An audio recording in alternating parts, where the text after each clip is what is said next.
Okay, imagine settling in for, a quiet game of online chess. There's a bit of leisure time. And then finding out later your personal data was sort of silently scooped up in some complex cyber attack. Well, that's basically what happened to thousands of chess.com users recently. Turns a game into, well, a very real security problem. So today we're doing a deep dive into this chess.com incident. We want to understand how it happened, look at these significant delays afterwards, and what it really means for how we trust these online platforms. Our mission is to kind of pull out the key lessons here for anyone really who uses these kinds of digital spaces. So, Just.com, right? Utah-based, millions of users globally.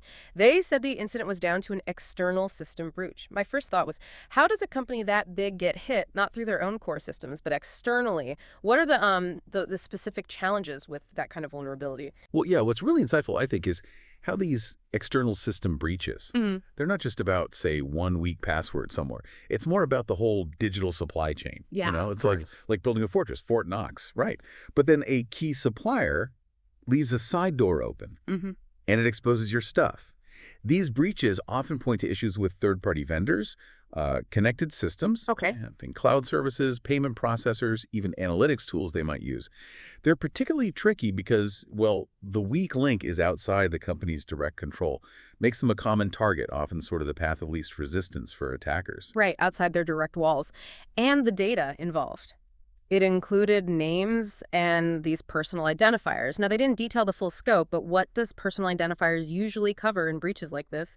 And why is even that seemingly basic info, a big deal? Well, it's a huge deal. Yeah. Yeah, personal identifiers likely means things like email addresses, maybe usernames, possibly even hashed passwords. Even if your credit card number isn't there, this data is gold for attackers. Seriously, Mhm. they can use it for really sophisticated phishing attacks, trying to trick you into giving it more info, or for account takeovers on other sites, especially if you, like many people, reuse passwords, or even just to build a bigger profile on you for, future identity theft attempts. It's often the first domino to fall, leading to potentially bigger problems down the line for the individual. But the timeline here, that's what really jumped out at me. The intrusion itself. Chess.com didn't even detect it for 2 weeks. 2 weeks after it happened. And then it took almost 3 months from when they discovered it to when users actually got those written alerts.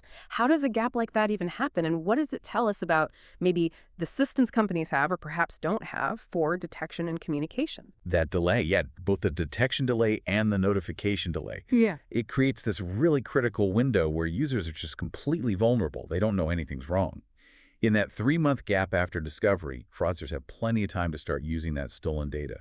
It could lead to much worse identity theft before you even know you need to start checking your accounts or changing passwords.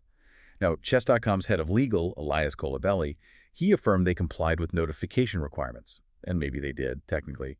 But this timeline really makes you question if just meeting the bare minimum legal requirement actually equals, timely, effective user protection. It just highlights this big potential difference between when a company finds out about a breach and when its users are actually told and can do something about it. Right. So to help people affected, chess.com is offering that standard 12 months of free identity theft protection, credit monitoring, fraud detection, the usual package. It is standard, but does 12 months really cover the long-term risk here? Especially when stolen info like usernames and emails can float around and be misused years later. It's a standard response, definitely. Yeah. And it's a necessary step.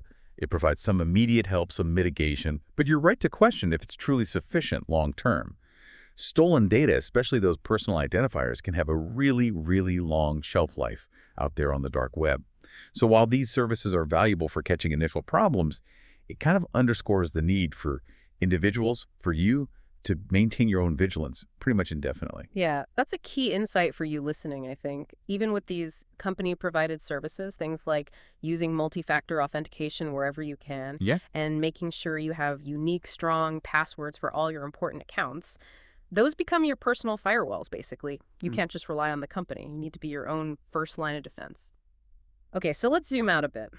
Connect this to the bigger picture. What does an incident like this at a major platform like chess.com tell us about the wider world of online gaming, which is just exploding, right? And handling more and more sensitive user data all the time. Well, it really underscores the increasing vulnerabilities in this whole sector. Gaming platforms, social platforms, they handle everything now. Payment details, sure, but also chat logs, behavioral data, friend lists, huge amounts of personal information. And there's often this pressure, to add more features, integrate more third-party services to make the experience richer, but that directly clashes with the complexity of securing that whole interconnected web. Yep. Every new connection is a potential new vulnerability. So we're seeing this critical need for much stronger cybersecurity frameworks across the entire industry, not just to protect data, but really to protect the trust that these digital platforms absolutely depend on. This chess.com thing, it's not just an isolated event. It's more like a stark reminder of the systemic challenges we're facing in our super connected digital lives. It really does show how complex and tangled up digital security is, doesn't it? Especially when it's our personal data involved in platforms we just use for fun, for leisure. It's a reminder that behind every easy login, there's this whole complex web of defenses and, well, potential weaknesses too. Mm. And it really forces us to think, doesn't it, for you, the listener?